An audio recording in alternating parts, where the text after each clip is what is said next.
అసలే భక్తి కథల్ని కూడా క్రియేటివ్ ఫ్రీడమ్ పేరుతో అనేక ఉపకథల్ని చేర్చి, మసాలాలు కూడా చేర్చి, పొల్యూట్ చేసి, పిచ్చి పిచ్చి క్రియేషన్‌లతో పిచ్చిలేపే ఇండస్ట్రీ మనది. ప్రత్యేకించి తెలుగు ఇండస్ట్రీ చాలా ఉదాహరణలున్నాయి. ఇప్పుడు నేను కొత్తగా మళ్ళీ చెప్పక్కర్లేదు. అయితే ఇవి యానిమేటెడ్ సినిమాలు గాబట్టి, హాయిగా అంటే ఎవడి ఇమేజ్ బారిన పడకుండా కేవలం కథా, కథనానికి తగిన సీన్‌లతో చూడొచ్చు. అందుకని ఈ తరం పిల్లలకు పురాణాలు పరిచయం చేయాలనుకుంటే ఫ్యామిలీతో కలిసి వెళ్ళండి.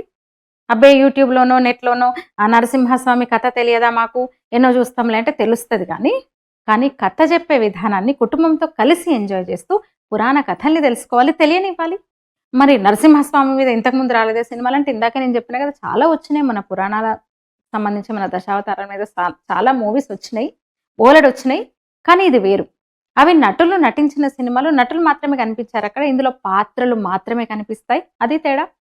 మిగతా అవతారాల కన్నా గూడా నరసింహ అవతారం కథలో ఎమోషన్ ఉంటది.